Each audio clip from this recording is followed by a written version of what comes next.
we shall begin with The Haunted House by Charles Dickens. Under none of the accredited ghostly circumstances, and environed by none of the conventional ghostly surroundings, did I first make acquaintance with the house which is the subject of this piece. I saw it in the daylight, with the sun upon it. There was no wind, no rain, no lightning, no thunder, no awful or unwanted circumstance of any kind to heighten its effect. More than that, I had come to it direct from a railway station. It was more than a mile distant from the railway station, and as I stood outside the house, looking back upon the way I had come, I could see the goods train running smoothly along the embankment in the valley. I will not say that everything was utterly commonplace, because I doubt if anything can be that, except to utterly commonplace people, and there my vanity steps in, but I will take it on myself to say that anybody might see the house as I saw it any fine autumn morning. The manner of my lighting on it was this. I was travelling towards London out of the north, intending to stop by the way to look at the house. My health required a temporary residence in the country, and a friend of mine who knew that, and who had happened to drive past the house, had written to me to suggest it as a likely place. I had got into the train at midnight, and had fallen asleep, and had woke up and had sat looking out of the window at the brilliant northern lights in the sky, and had fallen asleep again, and had woke up again to find the night gone, with the usual discontented conviction on me that I hadn't been to sleep at all. Upon which question, in the first imbecility of that condition, I am ashamed to believe that I would have done wager by battle with the man who sat opposite me. The opposite man had, through the night, as that opposite man always has, several legs too many, and all of them too long. In addition to this unreasonable conduct, which was only to be expected of him, he had a pencil and a pocket-book, and had been perpetually listening and taking notes. It had appeared to me that these aggravating notes related to the jolts and bumps of the carriage, and I should have resigned myself to his taking them, under a general supposition that he was in the civil engineering way of life, if he had not sat staring straight over my head whenever he listened. He was a goggle-eyed gentleman of a perplexed aspect, and his demeanour became unbearable. It was a cold, dead morning, the sun not being up yet, and when I had outwatched the paling light of the fires of the iron country, and the curtain of heavy smoke that hung at once between me and the stars and between me and the day, I turned to my fellow traveller and said, "I beg your pardon, sir, but do you observe anything particular in me?" For really he appeared to be taking down either my travelling cap or my hair with a minuteness that was a liberty. The goggle-eyed gentleman withdrew his eyes from behind me, as if the back of the carriage were 100 miles off, and said, with a lofty look of compassion for my insignificance, "In you, sir?" "B. "B, sir?" said I, growing warm. "I have nothing to do with you, sir," returned the gentleman. "Pray, let me listen." "O." He enunciated this vowel after a pause, and noted it down. At first I was alarmed, for an express lunatic and no communication with the guard is a serious position. The thought came to my relief that the gentleman might be what is popularly called a rapper, one of a sect for some of whom I have the highest respect, but whom I don't believe in. I was going to ask him the question when he took the bread out of my mouth. "You will excuse me," said the gentleman contemptuously, "if I am too much in advance of common humanity to trouble myself at all about it. I have passed the night, as indeed I pass the whole of my time now, in spiritual intercourse." "Oh!" said I, something snappishly. "The conferences of the night began," continued the gentleman, turning several leaves of his notebook, "with this message: 'Evil communications corrupt good manners.'" "Sound," said I, "but absolutely new?" "New from spirits," returned the gentleman. I could only repeat my rather snappish "Oh!" and ask if I might be favoured with the last communication. "A bird in the hand," said the gentleman, reading his last entry with a great solemnity, "is worth 2 in the Bosch." "Truly I am of the same opinion," said I, "but shouldn't it be Bush?" "It came to me, Bosch," returned the gentleman. The gentleman then informed me that the spirit of Socrates had delivered this special revelation in the course of the night. "My friend, I hope you are pretty well. There are 2 in this railway carriage. How do you do? There are 17,479 spirits here, but you cannot see them. Pythagoras is here. He is not at liberty to mention it, but hopes you like travelling." Galileo likewise had dropped in with this scientific intelligence. "I am glad to see you, amico. Come sta? Water will freeze when it is cold enough. Addio." In the course of the night also the following phenomena had occurred. Bishop Butler had insisted on spelling his name Bubbler, for which offence against orthography and good manners he had been dismissed as out of temper. John Milton, suspected of wilful mystification, had repudiated the authorship of Paradise Lost, and had introduced as joint authors of that poem 2 unknown gentlemen, respectively named Grungers and Scadgingtone.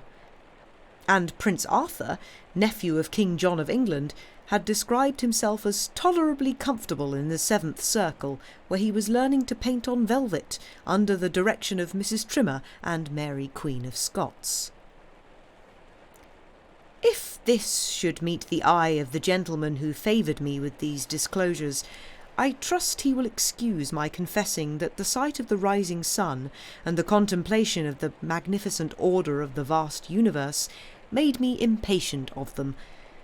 In a word, I was so impatient of them that I was mightily glad to get out at the next station and to exchange these clouds and vapours for the free air of heaven. By that time it was a beautiful morning. As I walked away among such leaves as had already fallen from the golden brown and russet trees, and as I looked around me on the wonders of creation, and thought of the steady, unchanging, and harmonious laws by which they are sustained, the gentleman's spiritual intercourse seemed to me as poor a piece of journey work as ever this world saw. In which heathen state of mind I came within view of the house, and stopped to examine it attentively. It was a solitary house, standing in a sadly neglected garden, a pretty even square of some 2 acres. It was a house of about the time of George II, as stiff, as cold, as formal, and in as bad taste as could possibly be desired by the most loyal admirer of the whole quartet of Georges. It was uninhabited, but had, within a year or 2, been cheaply repaired to render it habitable. I say cheaply, because the work had been done in a surface manner, and was already decaying as to the paint and plaster, though the colours were fresh. A lopsided board drooped over the garden wall, announcing that it was to let on very reasonable terms, well furnished. It was much too closely and heavily shadowed by trees, and in particular there were 6 tall poplars before the front windows, which were excessively melancholy, and the site of which had been extremely ill chosen. It was easy to see that it was an avoided house, a house that was shunned by the village, to which my eye was guided by a church spire some half a mile off, a house that nobody would take. And the natural inference was that it had the reputation of being a haunted house. No period within the 24 hours of day and night is so solemn to me as the early morning. In the summer-time I often rise very early and repair to my room to do a day's work before breakfast, and I am always on those occasions deeply impressed by the stillness and solitude around me.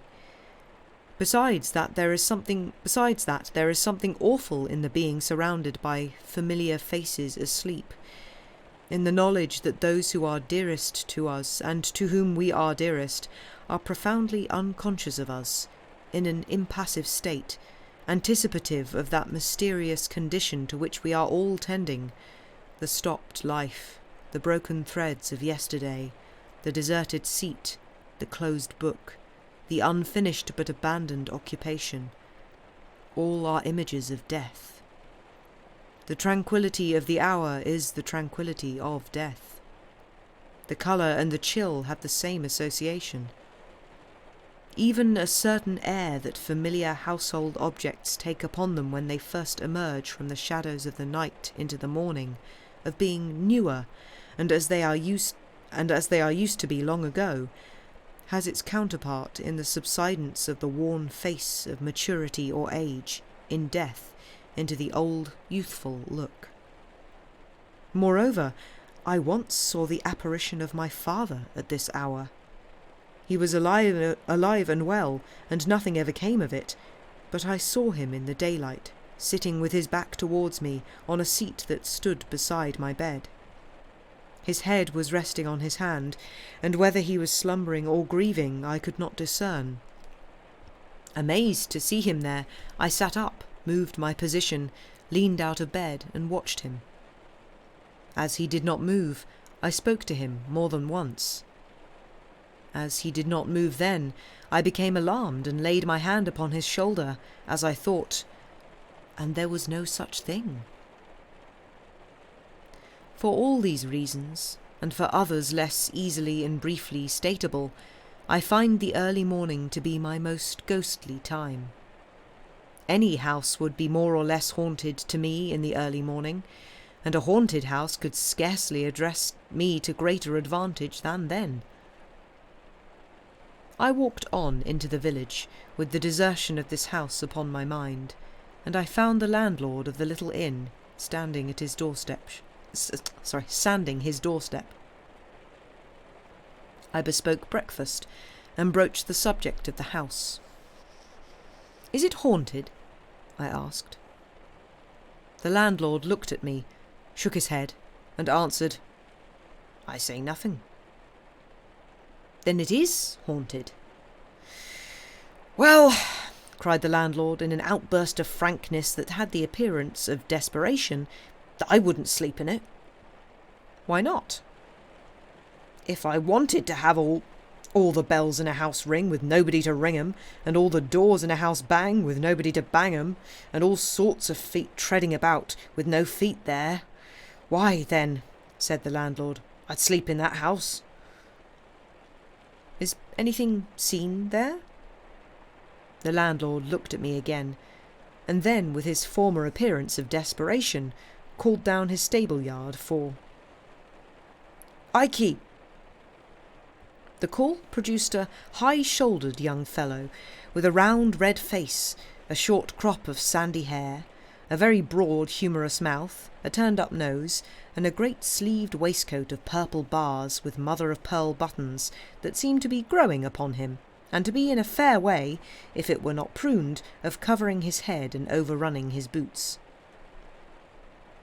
"This gentleman wants to know," said the landlord, "if anything's seen at the Poplars." "Hooded woman with an owl," said Ikey, in a state of great freshness. "Do you mean a cry?" "I mean a bird, sir." "Oh, a hooded woman with an owl. Dear me, did you ever see her?" "I seen the owl." "Never the woman?" "Not so plain as the owl, but they always keeps together." "Has anybody ever seen the woman as plainly as the owl?" "Lord bless you, sir, lots." "Who?" "Lord bless you, sir, lots." "The general dealer opposite, for instance, who is opening his shop?" "Perkins? Bless you, Perkins wouldn't go a-nigh the place." "No," observed the young man, with considerable feeling. "He ain't over-wise, ain't Perkins, but he ain't such a fool as that." Here the landlord murmured his confidence in Perkins's knowing better. "Who is, or who was, the hooded woman with the owl? Do you know?" "Well," said Ikey, holding up his cap with one hand while he scratched his head with the other, "they say in general that she was murdered, and the owl he hooted all the while." This very concise summary of the facts was all I could learn, except that a young man, as hearty and likely a young man as ever I see, had been took with the fits and held down in 'em after seeing the hooded woman. Also that a personage, dimly described as a hold chap, sort of a one-eyed tramp, answering to the name of Joby, unless you challenged him as Greenwood, and then he said, "Why not? And even if so, mind your own business," had encountered the hooded woman, a matter of 5 or 6 times. But I was not materially assisted by these witnesses, inasmuch as the first was in California, and the last was, as Ike said, and he was confirmed by the landlord, anywheres.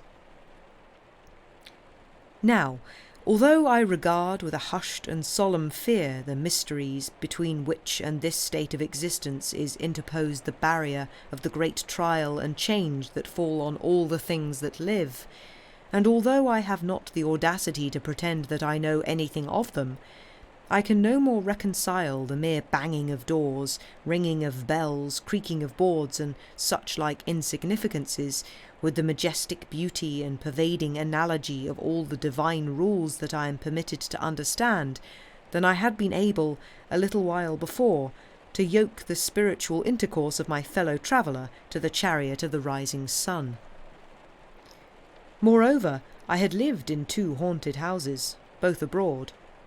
In one of these, an old Italian palace, which bore the reputation of being very badly haunted indeed, and which had recently been twice abandoned on that account, I lived 8 months, most tranquilly and pleasantly, notwithstanding that the house had a score of mysterious bedrooms, which were never used, and possessed, in one large room in which I sat reading, times out of number at all hours, and next to which I slept, a haunted chamber of the first pretensions. I gently hinted these considerations to the landlord. And as to this particular house having a bad name, I reasoned with him, why, how many things had bad names undeservedly, and how easy it was to give bad names, and did he not think that if he and I were persistently to whisper in the village that any weird-looking old drunken tinker of the neighbourhood had sold himself to the devil, he would come in time to be suspected of that commercial venture? All this wise talk was perfectly ineffective with the landlord, I am bound to confess, and was as dead a failure as I have ever made in my life. To cut this part of the story short, I was piqued about the haunted house, and was already half resolved to take it. So, after breakfast, I got the keys from Perkins's brother-in-law, a whip and harness maker who keeps the post office, and is under submission to a most rigorous wife of the doubly seceding little Emmanuel persuasion, and went up to the house, attended by my landlord and by Ike. Within, I found it, as I had expected, transcendently dismal. The slowly changing shadows waved on it from the heavy trees were doleful in the last degree. The house was ill-placed, ill-built, ill-planned, and ill-fitted. It was damp. It was not free from dry rot. There was a flavour of rats in it, and it was the gloomy victim of that indescribable decay which settles on all the work of man's hands whenever it is not turned to man's account. The kitchens and offices were too large and too remote from each other. Above stairs and below, waste tracts of passage intervened between patches of fertility represented by rooms, and there was a mouldy old well with a green growth upon it, hiding like a murderous trap near the bottom of the back stairs under the double row of bells. One of these bells was labelled on a black ground in faded white letters, Master B. This, they told me, was the bell that rang the most. Who was Master B? I asked. Is it known what he did while the owl hooted?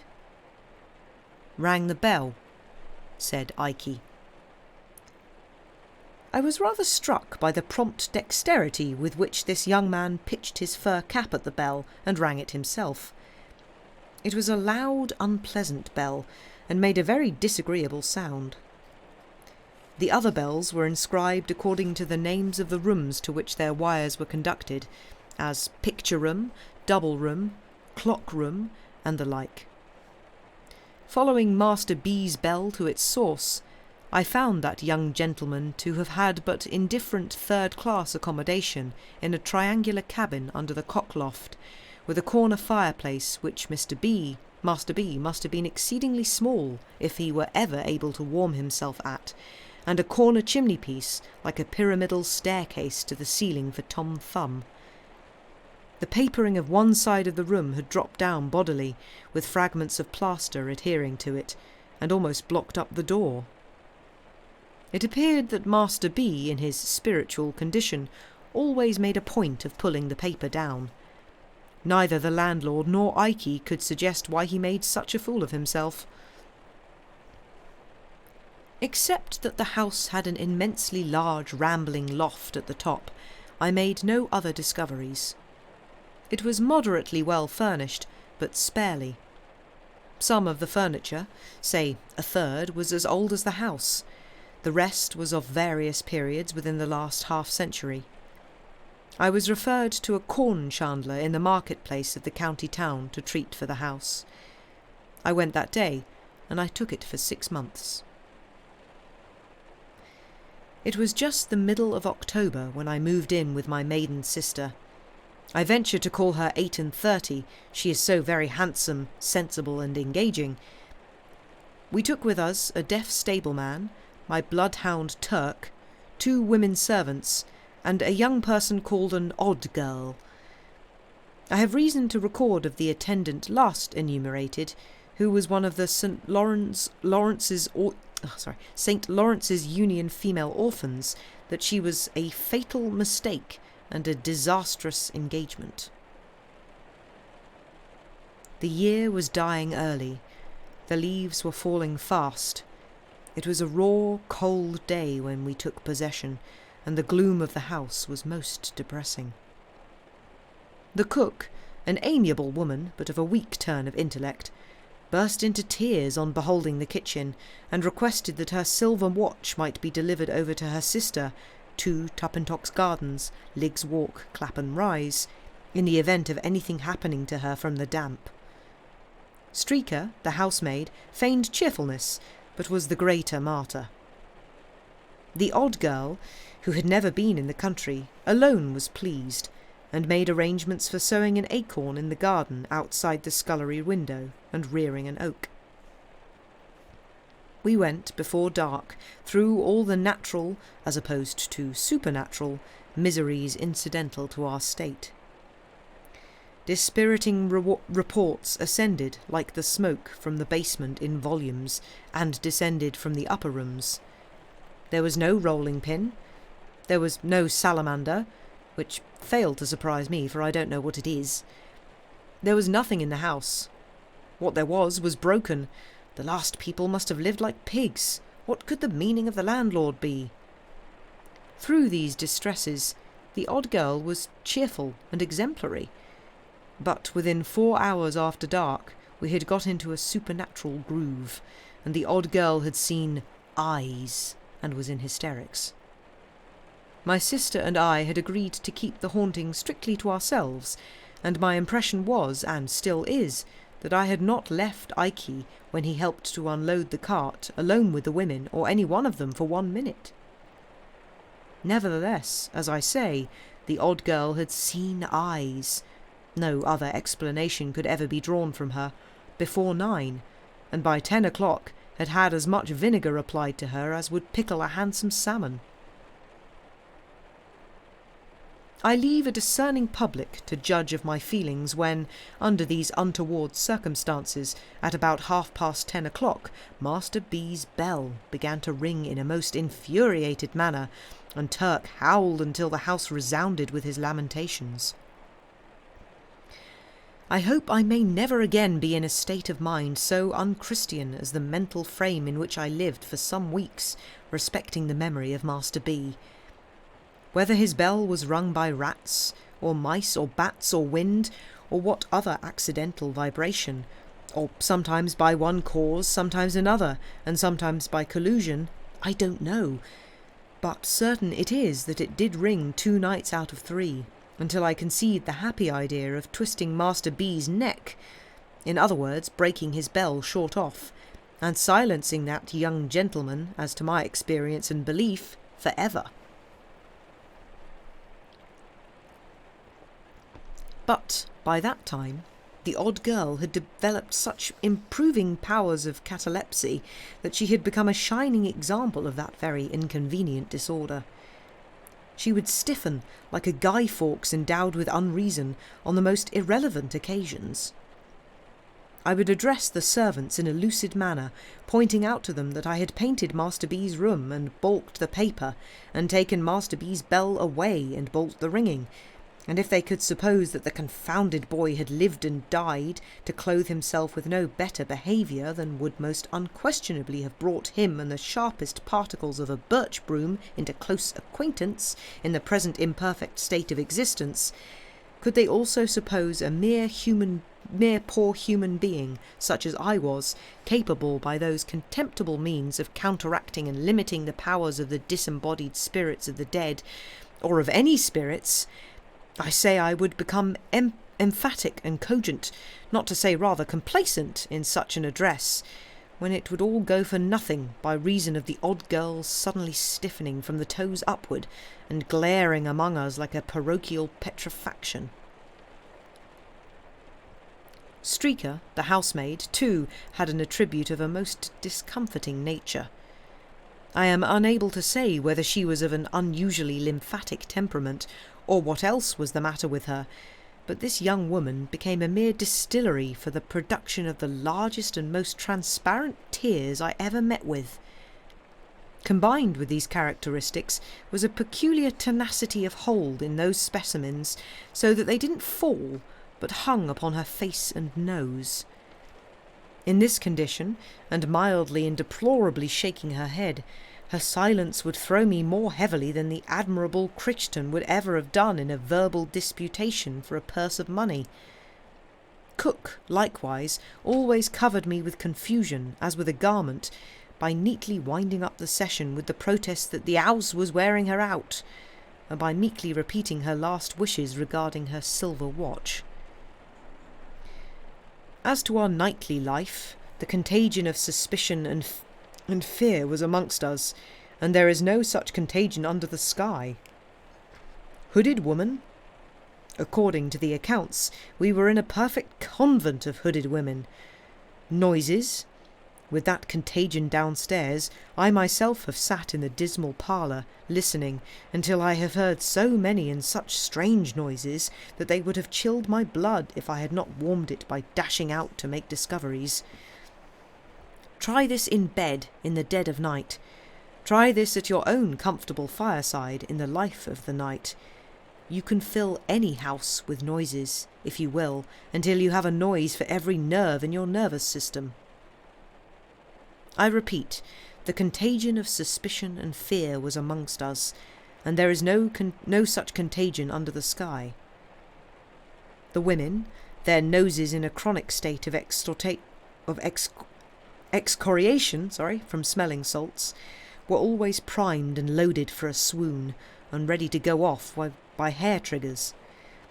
The 2 elder detached the odd girl on all expeditions that were considered doubly hazardous, and she always established the reputation of such adventures by coming back cataleptic. If Cook or Streaker went overhead after dark, we knew we should presently hear a bump on the ceiling, and this took place so constantly that it was as if a fighting man were engaged to go about the house, administering a touch of his art which I believe is called the auctioneer to every domestic he met with. It was in vain to do anything. It was in vain to be frightened, for the moment in one's own person by a real owl, and then to show the owl. It was in vain to discover, by striking an accidental discord on the piano, that Turk always howled at particular notes and combinations. It was in vain to be a Rhadamanthus with the bells, and if an unfortunate bell rang without leave, to have it down inexorably and silence it. It was in vain to fire up chimneys, let torches down the well, charge furiously into suspected rooms and recesses. We changed servants, and it was no better. The new set ran away, and a third set came, and it was no better. At last our comfortable housekeeping got to be so disorganised and wretched that I one night dejectedly said to my sister, "Patty, I begin to despair of our getting people to go on with us here. I think we must give this up." My sister, who was a woman of immense spirit, replied, "No, John, don't give it up. Don't be beaten, John. There is another way." "And what is that?" said I. "John," returned my sister, "if we are not to be driven out of this house, and that for no reason whatever that is apparent to you or me, we must help ourselves and take the house wholly and solely into our own hands." "But the servants?" said I. "Have no servants," said my sister boldly. Like most people in my grade of life, I had never thought of the possibility of going on without those faithful obstructions. The notion was so new to me when suggested that I looked very doubtful. We know they come here to be frightened and infect one another, and we know they are frightened and do infect one another," said my sister.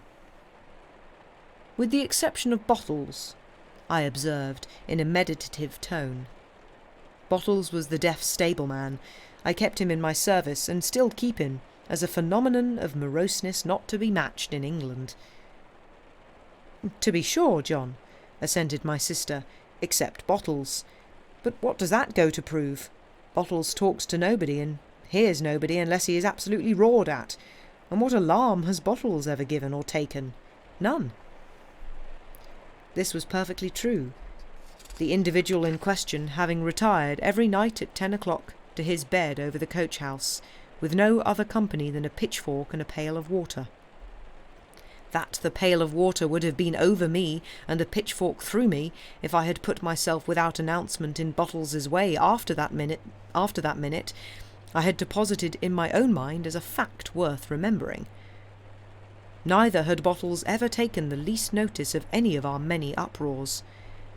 An imperturbable and speechless man, he had sat at his supper, with Streaker present in a swoon, and the odd girl Marble, and had only put another potato in his cheek, or profited by the general misery to help himself to beefsteak pie. "And so," continued my sister, "I exempt Bottles, and considering, John, that the house is too large and perhaps too lonely to be kept well in hand by Bottles, you and me, I propose that we cast about among our friends for a certain selected number of the most reliable and willing, form a society here for 3 months, wait upon ourselves and one another, live cheerfully and socially, and see what happens."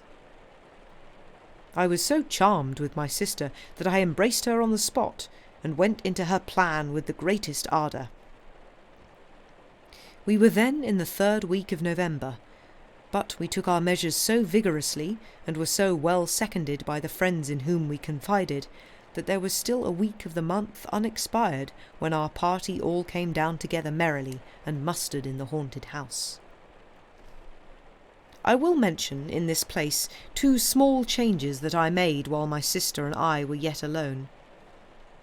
It occurring to me as not improbable that Turk howled in the house at night, partly because he wanted to get out of it, I stationed him in his kennel outside, but unchained, and I seriously warned the village that any man who came in his way must not expect to leave him without a rip in his own throat. I then casually asked Ikey if he were a judge of a gun. On his saying, "Yes, sir, I knows a good gun when I sees her," I begged the favour of his stepping up to the house and looking at mine. "She's a true one, sir," said Ikey, after inspecting a double-barrelled rifle that I bought in New York a few years ago. "No mistake about her, sir." "Ikey," said I, "don't mention it, but I have seen something in the house." "No, sir," he whispered, greedily opening his eyes. "Hooded lady, sir." "Don't be frightened," said I. It was a figure rather like you." "Lord, sir!"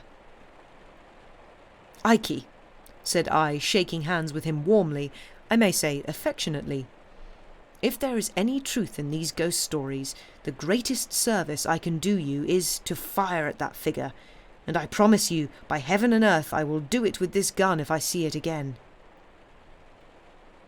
The young man thanked me, and took his leave with some little precipitation, after declining a glass of liquor. I imparted my secret to him, because I had never quite forgotten his throwing his cap at the bell, because I had, on another occasion, noticed something very like a fur cap lying not far from the bell one night when it had burst out ringing, and because I had remarked that we were at our ghostliest whenever he came up in the evening to comfort the servants. Let me do Ikey no injustice. He was afraid of the house, and believed in its being haunted, and yet he would play false on the haunting side so surely as he got an opportunity. The odd girl's case was exactly similar. She went about the house in a state of real terror, and yet lied monstrously and wilfully, and invented many of the alarms she spread, and made many of the sounds we heard. I had had my eye on the two, and I know it. It is not necessary for me here to account for this preposterous state of mind. I content myself with remarking that it is familiarly known to every intelligent man who has had fair medical, legal, or other watchful experience, that it is as well established and as common a state of mind as any with which observers are acquainted, and that it is one of the first elements, above all others, rationally to be suspected in, and strictly looked for and separated from, any question of this kind. To return to our party. The first thing we did when we were all assembled was to draw lots for bedrooms.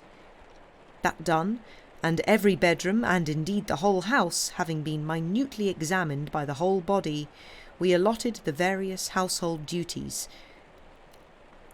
as if we had been on a yachting party or a hunting party, or were shipwrecked. I then recounted the floating rumours concerning the hooded lady, the owl, and Master B, with others, still more filmy, which had floated about during our occupation, relative to some ridiculous old ghost of the female gender who went up and down, carrying the ghost of a round table, and also to an impalpable jackass, whom nobody was ever able to catch. Some of these ideas I really believe our people below had communicated to one another in some diseased way, without conveying them in words. We then gravely called one another to witness that we were not there to be deceived, or to deceive, which we considered pretty much the same thing, and that with a serious sense of responsibility we would be strictly true to one another, and we would strictly follow out the truth. The understanding was established that anyone who heard unusual noises in the night, and who wished to trace them, should knock at my door. Lastly, that on 12th night, the last night of Holy Christmas, all our individual experiences since that then present hour of our coming together in the haunted house should be brought to light for the good of all, and that we would hold our peace on the subject till then, unless on some remarkable provocation to break silence. We were, in number and in character, as follows. First, to get my sister and myself out of the way, there were we two. In the drawing of lots, my sister drew her own room, and I drew Master B.'s. Next, there was our first cousin, John Herschel, so called after the great astronomer, than whom I suppose a better man at a telescope does not breathe. With him was his wife, a charming creature to whom he had been married in the previous spring. I thought it, under the circumstances, rather imprudent to bring her, because there is no knowledge what even a false alarm may do at such a time, but I suppose he knew his own business best, and I must say that if she had been my wife, I never could have left her endearing and bright face behind. They drew the clock-room. Alfred Starling, an uncommonly agreeable young fellow of 28, for whom I have the greatest liking, was in the double room, mine usually, and designated by that name from having a dressing-room within it, with 2 large and cumbersome windows, which no wedges I was ever able to make would keep from shaking in any weather, wind or no wind. Alfred is a young fellow who pretends to be fast, another word for loose, as I understand the term, but who is much too good and sensible for that nonsense, and who would have distinguished himself before now if his father had not unfortunately left him a small independence of 200 a year, on the strength of which his only occupation in life has been to spend 6. I am in hopes, however, that his banker may break, or that he may enter into some speculation guaranteed to pay 20%, for I am convinced that if he could only be ruined, his fortune is made. Belinda Bates, bosom friend of my sister, and a most intellectual, amiable and delightful girl, got the picture room. She has a fine genius for poetry, combined with real business earnestness, and goes in, to use an expression of Alfred's, for women's mission, women's rights, women's wrongs, and everything that is woman's with a capital W, or is not and ought to be, or is and ought not to be.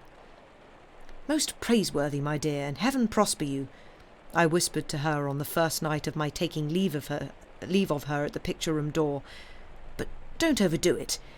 And in respect of the great necessity there is, my dear, for more employments being within the reach of woman than our civilization has as yet assigned to her, don't fly at the unfortunate men, even those men who are at first sight in your way, as if they were the natural oppressors of your sex, for, trust me, Belinda, they do sometimes spend their wages among wives and daughters, sisters, mothers, aunts and grandmothers, and the play is really not all Wolf and Red Riding Hood, but has other parts in it. However, I digress. Belinda, as I have mentioned, occupied the picture-room. We had but 3 other chambers, the corner-room, the cupboard-room, and the garden-room. My old friend, Jack Governor, slung his hammock, as he called it, in the corner-room. I have always regarded Jack as the finest-looking sailor that ever sailed. He is grey now, but as handsome as he was a quarter of a century ago. Nay, handsomer. A portly, cheery, well-built figure of a broad-shouldered man, with a frank smile, a brilliant dark eye, and a rich dark eyebrow. I remember those under darker hair, and they look all the better for their silver setting.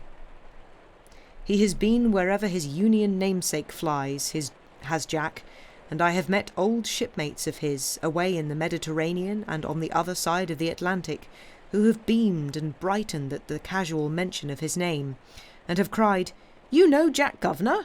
Then you know a prince of men, that he is," and so unmistakably a naval officer that if you were to meet him coming out of an Eskimo snow hut in sealskin, you would be vaguely persuaded he was in full naval uniform.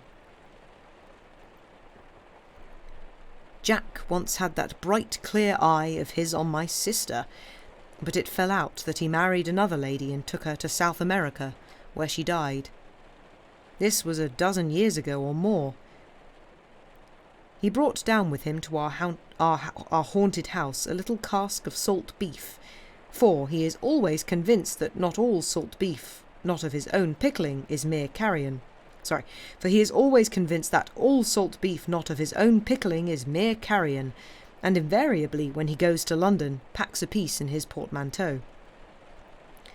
He had also volunteered to bring with him one Nat Beaver, an old comrade of his, captain of a merchantman. Mr. Beaver, with a thick-set wooden face and figure, and apparently as hard as a block all over, proved to be an intelligent man, with a world of watery experiences in him, and great practical knowledge. At times there was a curious nervousness about him, apparently the lingering result of some old illness, but it seldom lasted many minutes. He got the cupboard-room, and lay there, next to Mr. Undery, my friend and solicitor, who came down, in an amateur capacity, to go through with it, as he said, and who plays whist better than the whole law list, from the red cover at the beginning to the red cover at the end. I never was happier in my life, and I believe it was the universal feeling among us. Jack Governor, always a man of wonderful resources, was chief cook, and made some of the best dishes I ever ate, including unapproachable curries. My sister was pastry cook and confectioner. Starling and I were cook's mate, turn and turn about, and on special occasions the chief cook pressed Mr. Beaver.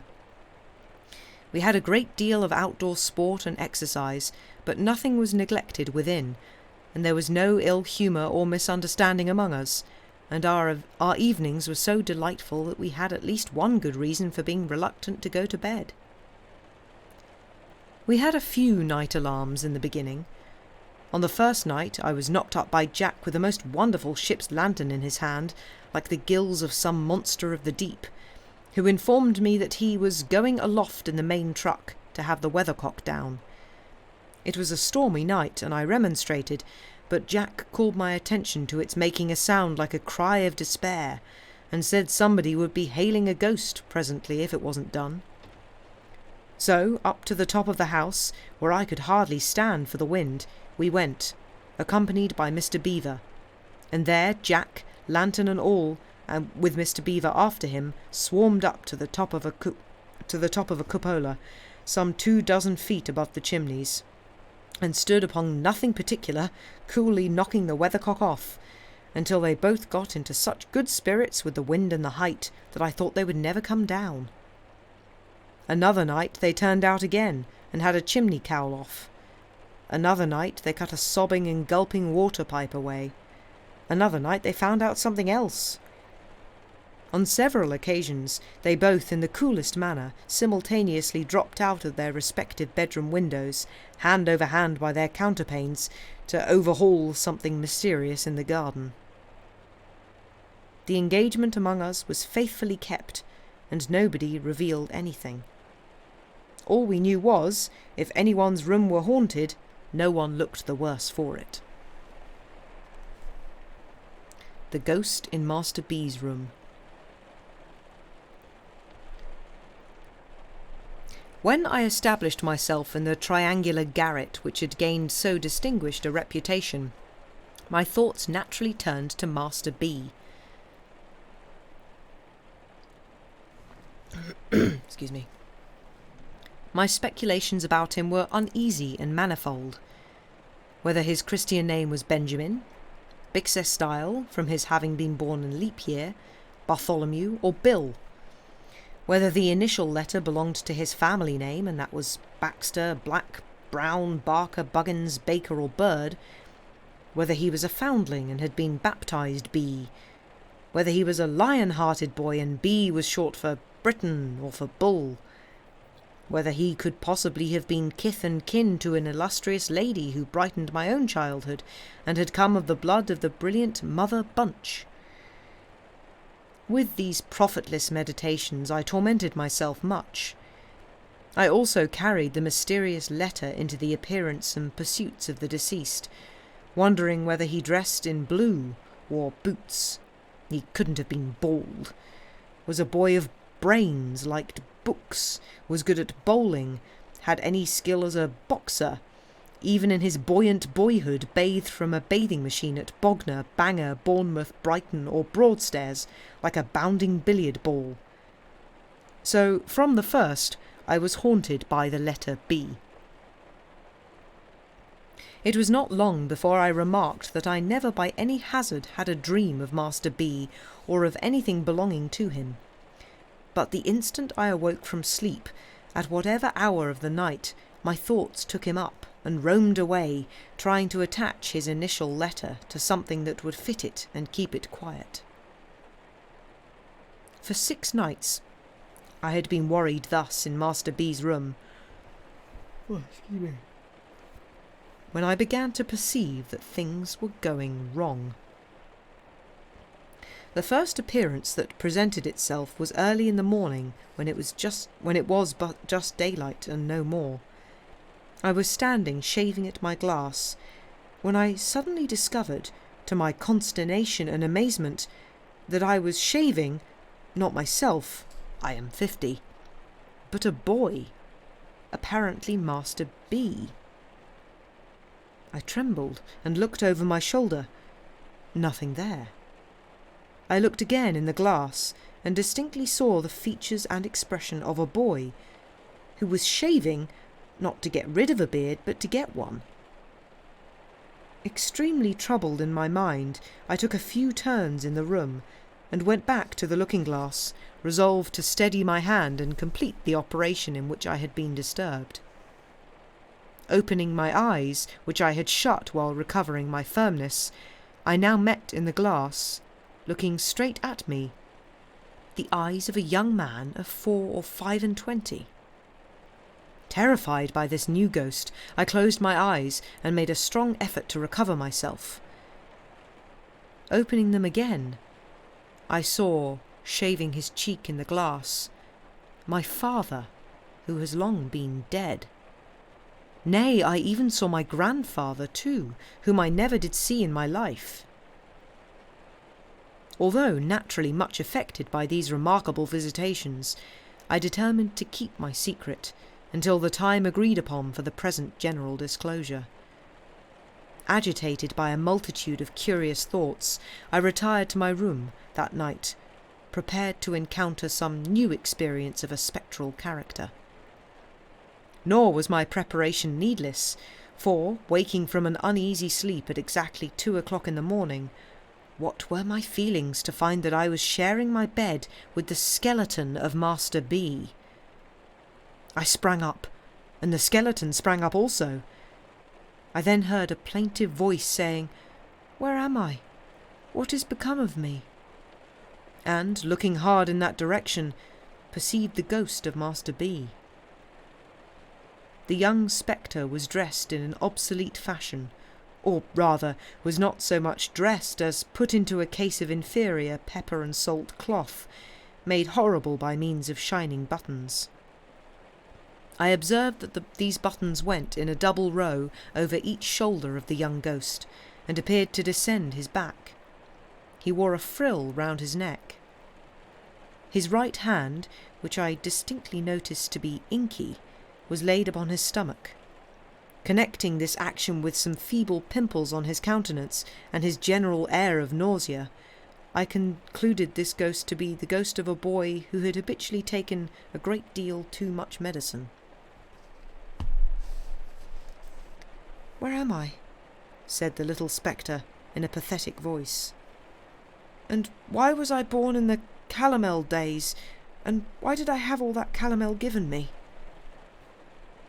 I replied with sincere earnestness that upon my soul I couldn't tell him. "Where is my little sister?" said the ghost. "And where my angelic little wife? And where is the boy I went to school with?" I entreated the phantom to be comforted, and above all things to take heart respecting the loss of the boy he went to school with. I represented to him that probably that boy never did, within human experience, come out well when discovered. I urged that I myself had, in later life, turned up several boys whom I went to school with, and none of them had at all answered. I expressed my humble belief that that boy never did answer. I represented that he was a mythic character, a delusion, and a snare. I recounted how, the last time I found him at a dinner party behind a wall of white cravat, with an inconclusive opinion on every possible subject, and a power of silent boredom absolutely titanic. I related how, on the strength of our having been together at Old Doylance's, he had asked himself to breakfast with me, a social offence of the largest magnitude. How, fanning my weak embers of belief in Doylance's boys, I had let him in, and how he had proved to be a fearful wanderer about the earth, pursuing the race of Adam with inexplicable notions concerning the currency, and with a proposition that the Bank of England should, on pain of being abolished, instantly strike off and circulate God knows how many thousands, millions of 10 and 6-penny notes. The ghost heard me in silence, and with a fixed stare. "Barber!" It apostrophised me when I had finished. "Barber?" I repeated, for I am not of that profession. "Condemned," said the ghost, "to shave a constant change of customers. Now me, now a young man, now thyself as thou art, now thy father, now thy grandfather. Condemned, too, to lie down with a skeleton every night and to rise with it every morning." I shuddered on hearing this dismal announcement. "Barber, pursue me." I had felt, even before the words were uttered, that I was under a spell to pursue the phantom. I immediately did so, and was in Master B.'s room no longer. Most people know what long and fatiguing night journeys have been forced upon the witches who used to confess, and who, no doubt, told the exact truth, particularly as they were always assisted with leading questions, and the torture was always ready. I asseverate that, during my occupation of Master B.'s room, I was taken by the ghosts that haunted it, on expeditions fully as long and as wild as any of those.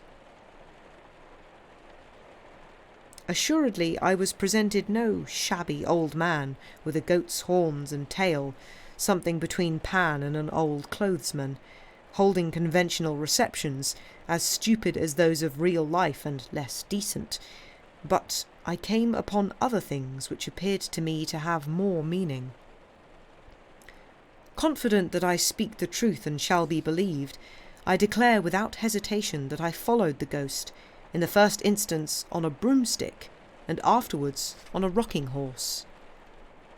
The very smell of the animal's paint, especially when I brought it out by making him warm, I am ready to swear to. I followed the ghost afterwards in a hackney coach, an institution with the peculiar smell of which the present generation is unacquainted, but to which I am again ready to swear as a combination of stable, dog with the mange, and very old bellows. In this I appeal to previous generations to confirm or refute me.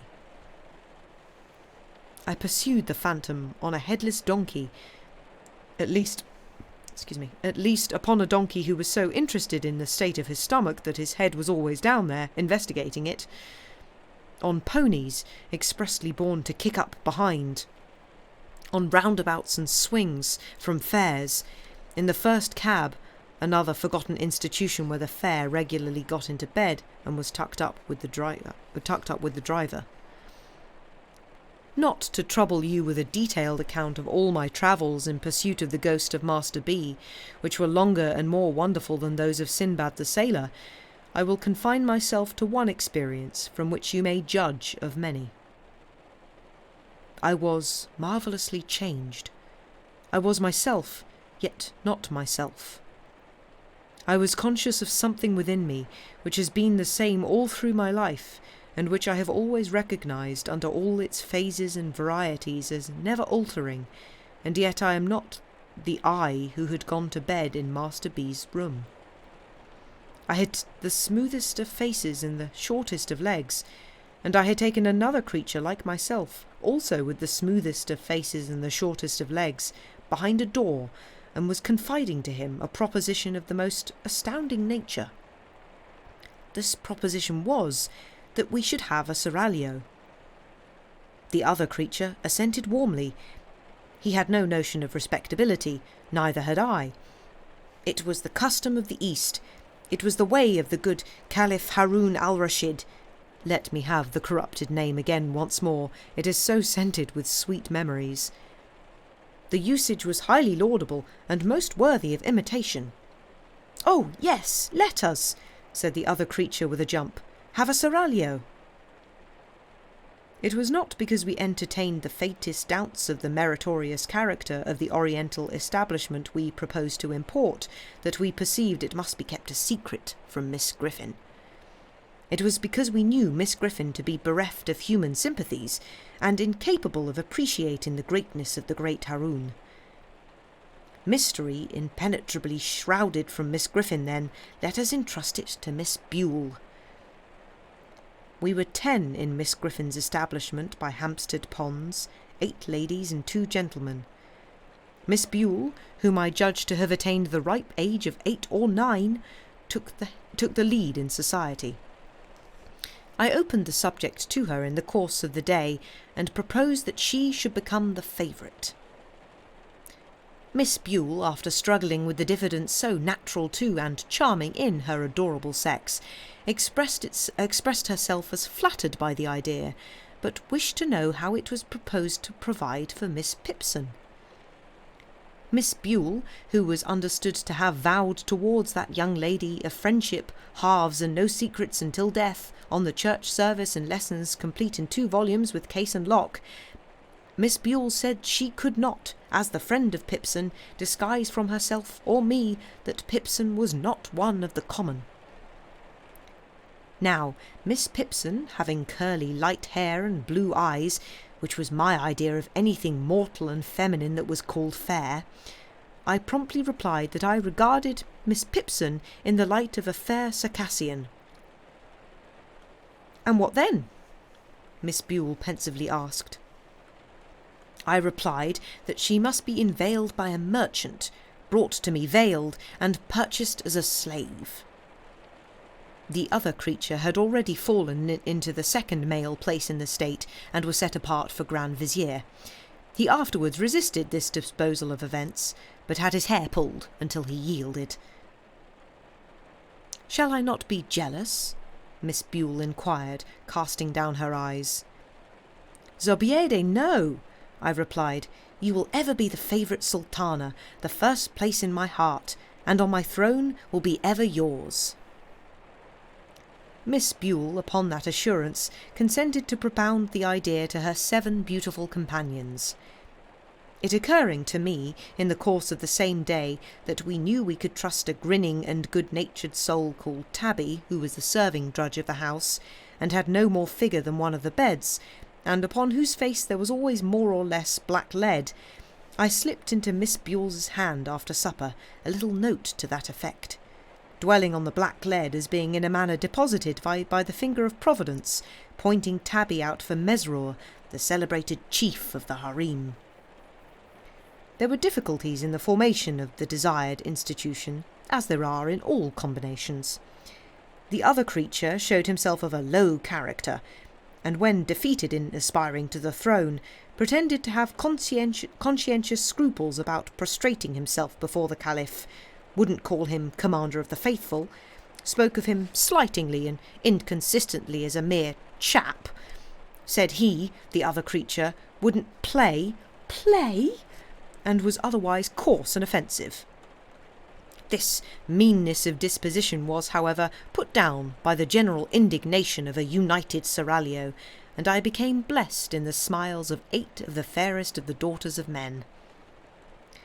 The smiles could only be bestowed when Miss Griffin was looking another way, and only then in a very wary manner, for there was a legend among the followers of the Prophet that she saw with a little round ornament in the middle of the pattern on the back of her shawl.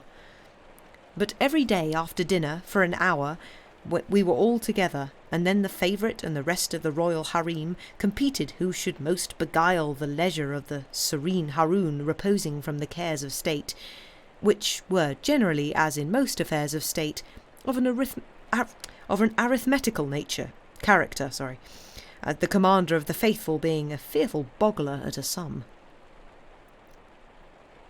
On these occasions, the devoted Mesrour, chief of the harem, was always in attendance, Miss Griffin usually ringing for that officer at the same time with great vehemence, but never acquitted himself in a manner worthy of his historical reputation.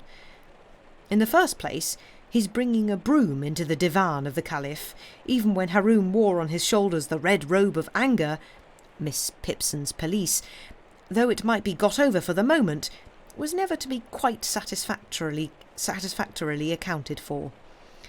In the second place, his breaking out into grinning exclamations of "Look, you pretties!" was neither Eastern nor respectful. In the third place, when specially instructed to say Bismillah, he always said "Alleluia."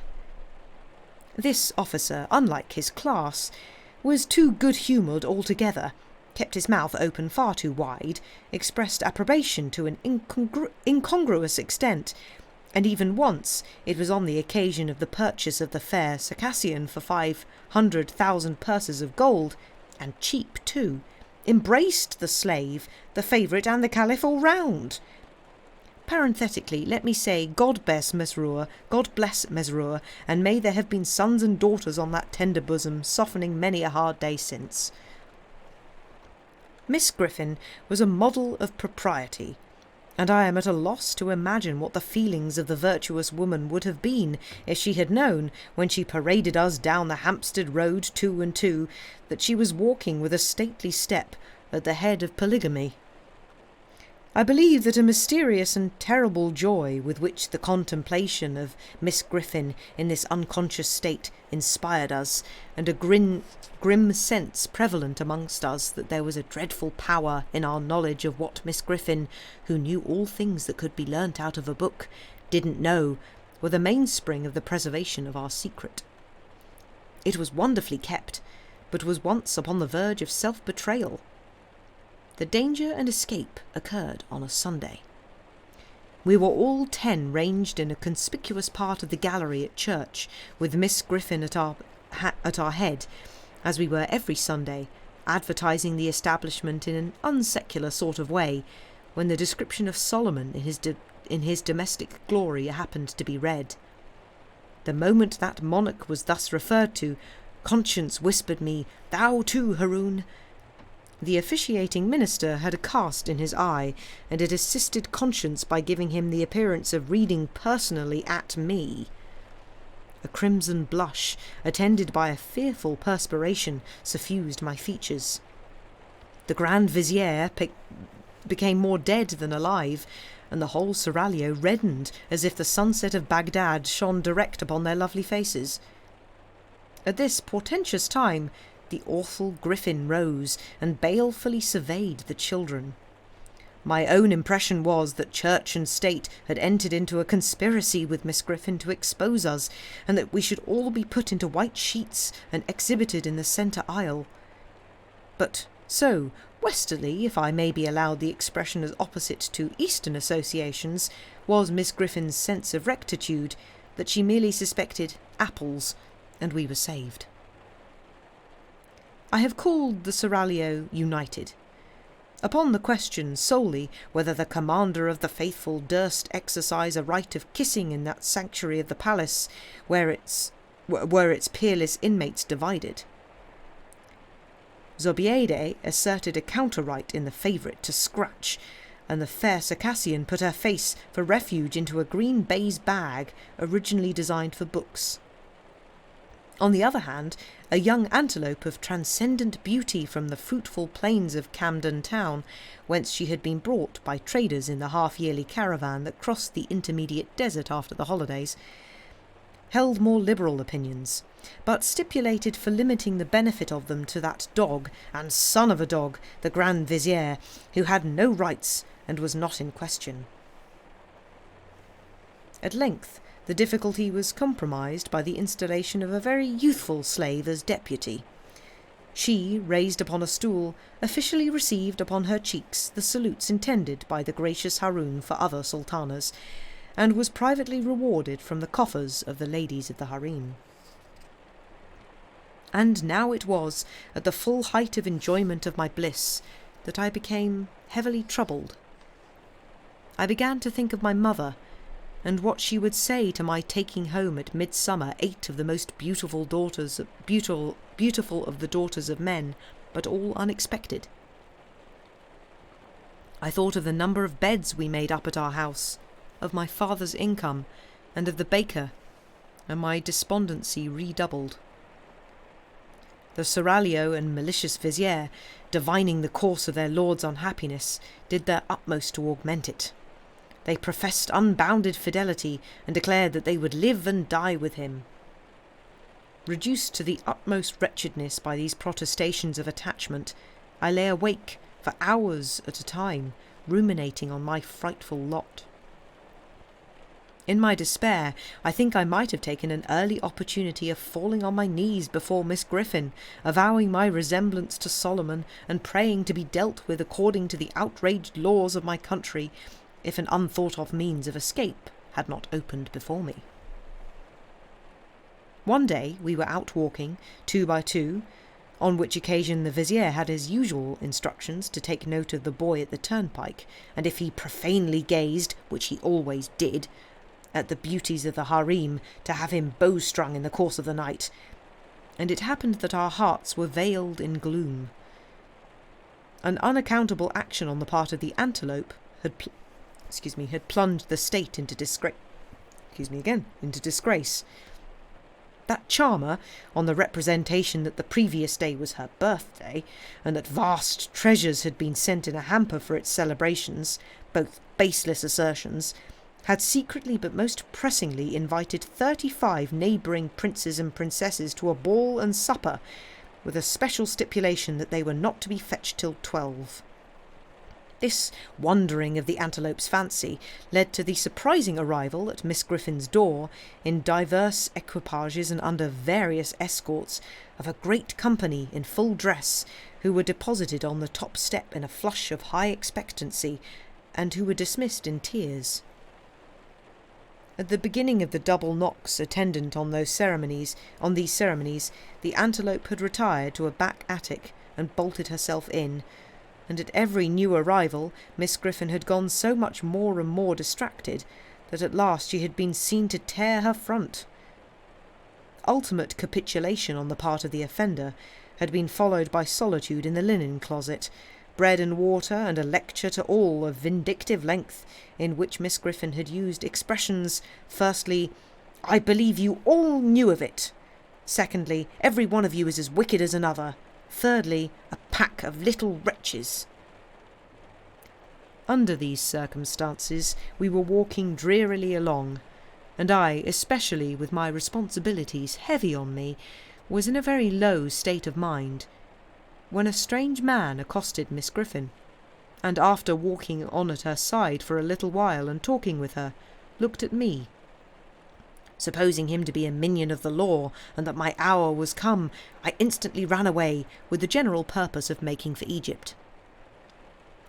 The whole seraglio cried out when they saw me making off as fast as my legs would carry me. I had an impression that the first turning on the left and round by the public house would be the shortest way to the pyramids.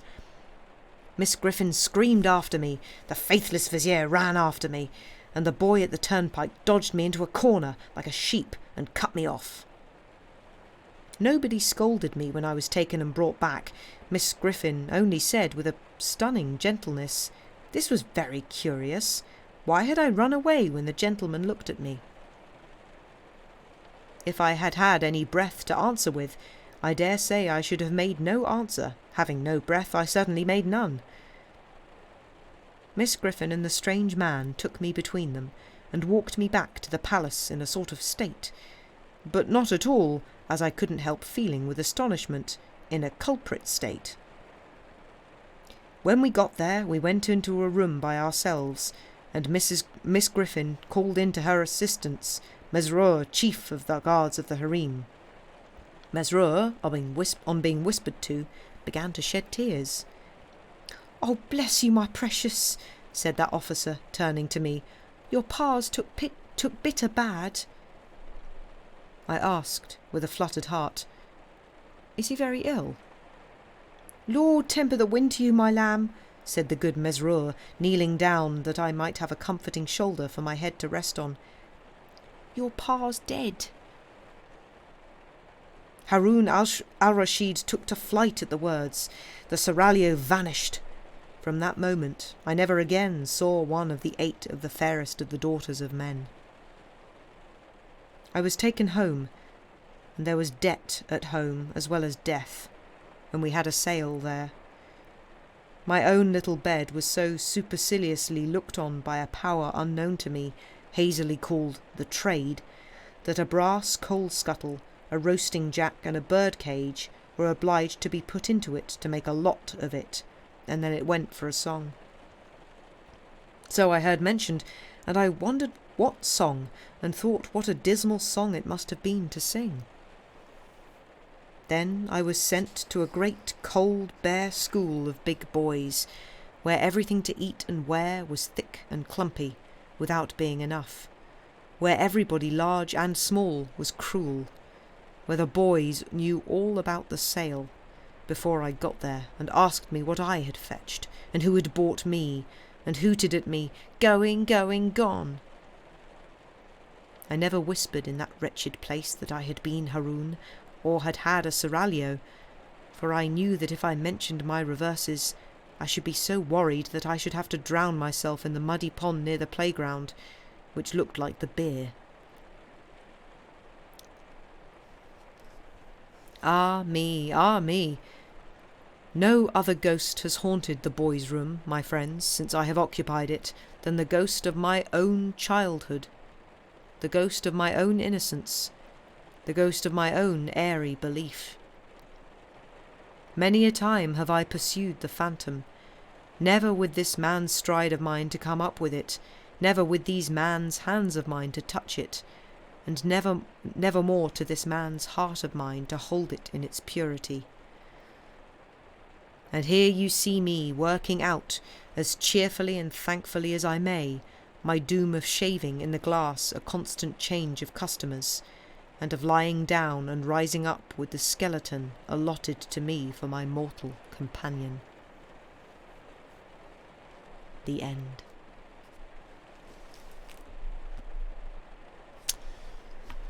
God, Dickens is a wordy one. It gets to the point where you're reading so many words that I know I mispronounced some stuff in there, but my brain you just have to sort of keep going. But I quite enjoyed that. It's like the house isn't haunted, but this guy has had a troubled childhood and is kind of haunted by that. Pen in one hand, thesaurus in the other, exactly. Also, where was it that was talking about long sentences? Was it Desert Bus? I think it was Desert Bus that was saying something about long sentences. It's like, yeah, no, Dickens wins when it comes to long sentences. It's clause, subclause, sub-subclause, sub-sub-subclause, and then you get to the point. It's like, oh, God. I mean, he's great. He's wonderful. He is way easier to read in your head than he is to read out loud. Cam was reading stuff out of Moby Dick. Yeah, that was it. Yes. So those sentences were anxiety-inducing, no idea whether or not they're going to end. I know, right? There's the... Oh, hang on. I'm just going to find it. Where is it? One second.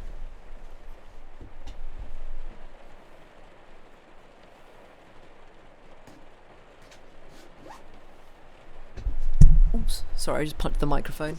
Also, hello, Zilia. Hope you are well. Thank you for being here. Yes, if you want long sentences, we'll take a break in a sec, and I've got a short story to read after that, much shorter story. I mean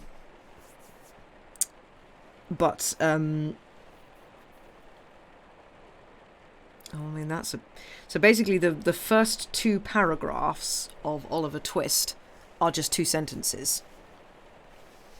So the second paragraph is possibly one of my favourite sentences because it's Dickens being funny, but also it's really long, and it goes, "For a long time after it was ushered into this world of sorrow and trouble by the parish surgeon, it remained a matter of considerable doubt whether the child would survive to bear any name at all, in which case it is somewhat more than probable that these memoirs would never have appeared. Or if they had, that being comprised within a couple of pages, they would have possessed the inestimable merit of being the most concise and faithful specimen of biography extant in the literature of any age or country." Which is an amazing sentence, and is such a random aside. And that's the second sentence of the book. It's just great. It's like, Dickens, get back onto topic, please.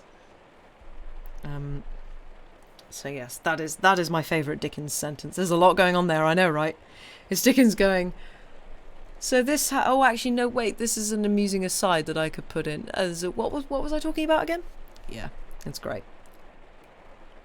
And he does have a tendency as well in some of his books to go on good old long rants about society and how it needs to change, and then actually gets back to the story. It's like full-on chapters. It's like, oh, bad things happen in society. It's like, Dickens, there's a plot here. Can you go back to the plot, please? Bless him. So yes, we shall take a short break now, and we'll be back in about 5 minutes with another story. So go. Probably TikTok psychologist analysing his work for signs of ADHD. Yeah, probably. Also, I don't know if you can tell, but I have spoken so many words and I've tried to enunciate so many that my face feels like it's melting. So I'm going to go and get a cup of tea. You go do break-related things, and we shall see you back in about 5 minutes. Bye for now.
welcome back. I hope we've all had a good break. I hope we've got, hot drink, as I have. A nice cup of tea. I hope we've had a good break, done break-related things. And yeah, generally I hope we're all having a good evening, or whatever time of day it is for you. I'm gonna read one more story, which is I think it's quite a short one, nice short one. Not really a ghost story, not really any particular kind of story. It's another Dickens one, but it's got quite a good moral, quite a good message, as Dickens tends to have in a lot of his stories. So yeah, I hope you're all sitting comfortably, and yeah, I shall read you this, just called Nobody's Story by Charles Dickens.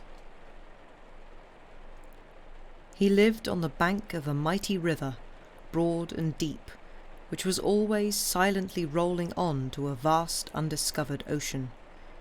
It had rolled on ever since the world began. It had changed its course sometimes, and turned into new channels, leaving its old ways dry and barren, but it had ever been upon the flow, and ever was to flow until time should be no more. Against its strong, unfathomable stream, nothing made head. No living creature, no flower, no leaf, no particle of animate or inanimate existence ever strayed back from the undiscovered ocean. The tide of the river set resistlessly towards it, and the tide never stopped, any more than the earth stops in its circling around the sun. He lived in a busy place, and he worked very hard to live. He had no hope of ever being rich enough to live a month without hard work, but he was quite content, God knows, to labour with a cheerful will. He was one of an immense family, all of whose sons and daughters gained their daily bread by daily work, prolonged from their rising up betimes until their lying down at night. Beyond this destiny he had no prospect, and he sought none.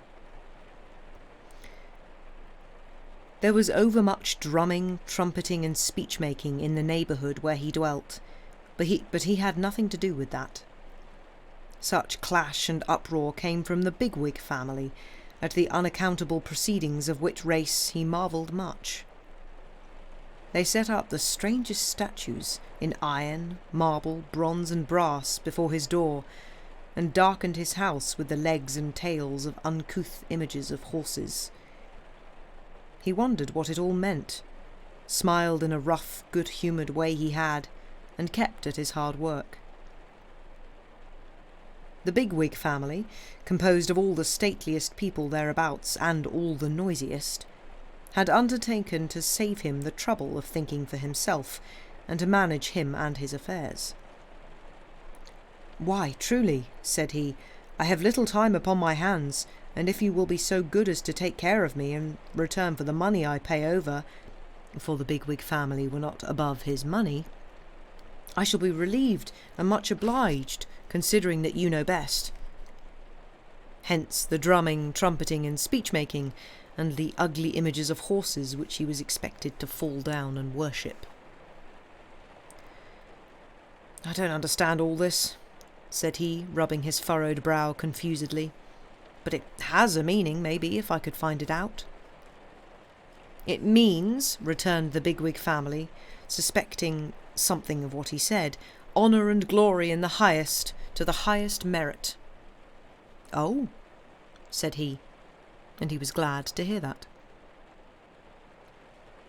But when he looked among the images in iron, marble, bronze, and brass, he failed to find a rather meritorious countryman of his, once the son of a Warwickshire wool dealer, or any single countryman whomsoever of that kind.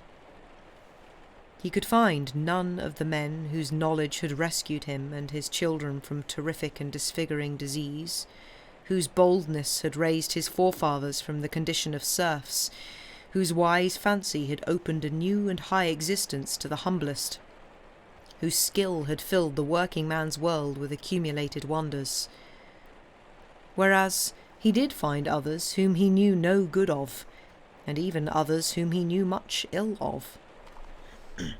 "Humph," said he, "I don't quite understand it." So he went home and sat down by his fireside to get it out of his mind. Now his fireside was a bare one, all hemmed in by blackened streets, but it was a precious place to him. The hands of his wife were hardened with toil, and she was old before her time, but she was dear to him. His children, stunted in their growth, bore traces of unwholesome nurture, but they had beauty in his sight. Above all other things, it was an earnest desire of this man's soul that his children should be taught. "If I am sometimes misled," said he, "for want of knowledge, at least let them know better and avoid my mistakes. If it is hard to me to reap the harvest of pleasure and instruction that is stored in books, let it be easier to them." But the bigwig family broke out into violent family quarrels concerning what it was lawful to teach to this man's children.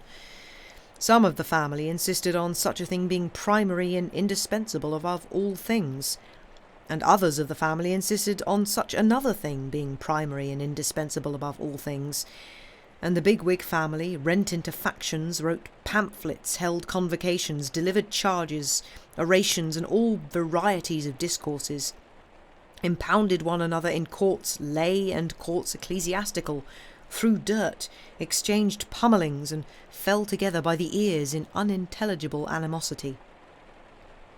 Meanwhile, this man, in his short evening snatches at his fireside, saw the demon ignorance arise there, and take his children to itself. He saw his daughter perverted into a heavy slatternly drudge. He saw his son go moping down the ways of low sensuality to brutality and crime. He saw the dawning light of intelligence in the eyes of his babies, so changing into cunning and suspicion that he could have rather wished them idiots. "I don't understand this any the better," said he, "but I think it cannot be right. Nay, by the clouded heaven above me, I protest against this as my wrong." Becoming peaceable again, for his passion was usually short-lived and his nature kind, he looked about him on his Sundays and holidays, and he saw how much monotony and weariness there was, and thence how drunkenness arose with all its train of ruin. Then he appealed to the bigwig family and said, "We are a labouring people, and I have a glimmering suspicion in me that labouring people of whatever condition were made, by a higher intelligence than yours, as I poorly understand it, to be in need of mental refreshment and recreation. See what we fall into when we rest without it. Come, amuse me harmlessly, show me something, give me an escape." But here the bigwig family fell into a state of uproar absolutely deafening.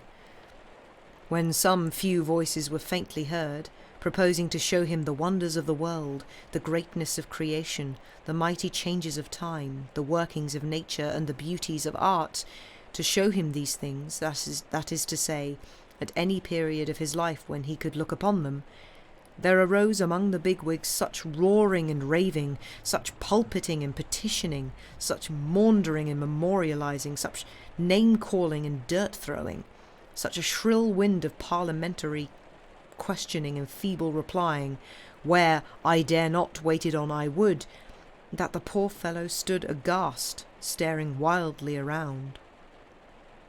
"Have I provoked all this?" said he, with his hands to his affrighted ears, "by what was meant to be an innocent request, plainly arising out of my familiar experience, and the common knowledge of all men who choose to open their eyes? I don't understand, and I am not understood. What is to come of such a state of things?" He was bending over his work, often asking himself the question, when the news began to spread that a pestilence had appeared among the labourers, and was slaying them by thousands. Going forth to look about him, he soon found this to be true. The dying and the dead were mingled in the close and tainted houses among which his life was passed. New poison was distilled into the always murky, always sickening air. The robust and the weak, old age and infancy, the father and the mother, all were stricken down alike. What means of flight had he? He remained there where he was, and saw those who were dearest to him die. A kind preacher came to him, and would have said some prayers to soften his heart in his gloom.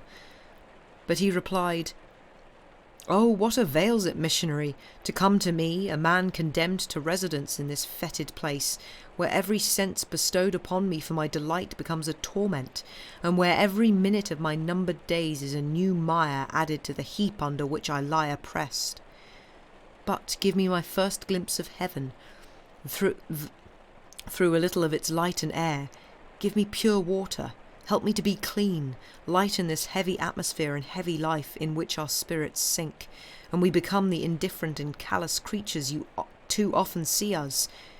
Gently and kindly take the bodies of those who die among us, out of the small room where we grow to be so familiar with the awful change that even its sanctity is lost to us. And, teacher, then I will hear, none know better than you how willingly, of him whose thoughts were so much with the poor, and who had compassion for all human sorrow." He was at work again, solitary and sad, when his master came and stood near to him, dressed in black. He also had suffered heavily. His young wife, his beautiful and good young wife, was dead. So too his only child. "Master, 'tis hard to bear, I know it, but be comforted. I would give you comfort if I could." The master thanked him from his heart, but, said he, "Oh, you labouring men, the calamity began among you. If you had but lived more healthily and decently, I should not be the widowed and bereft mourner that I am this day." "Master," returned the other, shaking his head, "I have begun to understand a little that most calamities will come from us, as this one did, and that none will stop at our poor doors until we are united with that great squabbling family yonder to do the things that are right. We cannot live healthily and decently unless they who undertook to manage us provide the means. We cannot be instructed unless they will teach us. We cannot be rationally amused unless they will amuse us. We cannot but have some false gods of our own, while they set up so many of theirs in all the public places. The evil consequences of imperfect instruction, the evil consequences of pernicious neglect, the evil consequences of unnatural restraint and the denial of humanizing enjoyments will all come from us, and none of them will stop with us. They will spread far and wide. They always do. They always have done. Just like the pestilence. I understand so much, I think, at last." But the master said again, "Oh, you labouring men, how seldom do we ever hear of you except in connection with some trouble." "Master," he replied, "I am nobody, and little likely to be heard of, nor yet much wanted to be heard of, perhaps when there is some trouble. But it never begins with me, and it never can end with me. As sure as death, it comes down to me, and it goes up from me." There was so much reason in what he said that the bigwig family, getting wind of it, and being horribly frightened by the late desolation, resolved to unite with him to do the things that were right, at all events so far as the said things were associated with the direct prevention, humanly speaking, of another pestilence. But, as their fear wore off, which it soon began to do, they resumed their falling out amongst themselves, and did nothing. Consequently the scourge appeared again, low down as before, and spread avengingly upward as before, and carried off vast numbers of the brawlers. But not a man among them had ever admitted, if in the least degree that he ever perceived, that he had anything to do with it. So, Nobody lived and died in the old, old, old way, and this, in the main, is the whole of Nobody's story.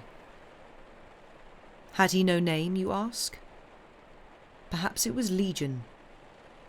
It matters little what his name was. Let us call him Legion. If you were ever in the Belgian villages near the field of Waterloo, you will have seen, in some quiet little church, a monument erected by faithful companions in arms to the memory of Colonel A, Major B, Captains C, D and E, Lieutenants F and G, Ensigns H, I and J, 7 non-commissioned officers, and 130 rank and file who fell in the discharge of their duty on the memorable day. The story of Nobody is the story of the rank and file of the earth. They bear their share of the battle. They have their part in the victory. They fall. They leave no name but in the mass. The march of the proudest of us leads to the dusty way by which they go. Oh, let us think of them this year at the Christmas fire, and not forget them when it is burnt out. The end.